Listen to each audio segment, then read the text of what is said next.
మహాలయ పక్షాలు పితృతిథులు మొదలైపోయాయి. అసలు మహాలయ పక్షాలు పితృతిథులు వెనుక ఉన్న అసలు కారణం ఏంటో మీకు తెలుసా? నేను చెప్తాను వినండి.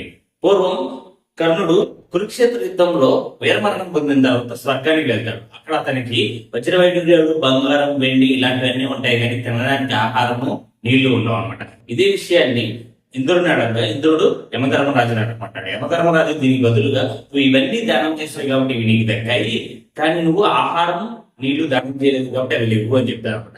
దానికి బదులుగా కర్ణుడు నాకు ఇంకొక 15 రోజులు అవకాశం ఇవ్వండి, నేను దీన్ని ఫుల్ఫిల్ చేసుకుని వస్తానని చెప్తే కర్ణుడు చేసిన దానాలన్నింటికి మించిన యమధర్మరాజు ఒక 15 రోజులు కర్ణుడికి అవకాశం ఇస్తాడు. ఆ 15 రోజులు అతను భూమి మీదకి వచ్చి ఆహారం, నీళ్లు ఇవన్నీ దానాలు చేస్తాడు. ఈ 15 రోజులు ఏవైతే కర్ణుడు వచ్చి చేసిన 15 రోజులే అవి మహాలయ పక్షాలు అనమాట. ఈ 15 రోజుల్లో మీ పూర్వీకులు ఎవరైనా చనిపోయిన తిథి ఉంటుంది కదా, ఆ తిథి రోజు మీరు ఏదైనా ఉపకారం చేస్తే మీ పూర్వీకులకి ఉపకారం జరుగుతుంది.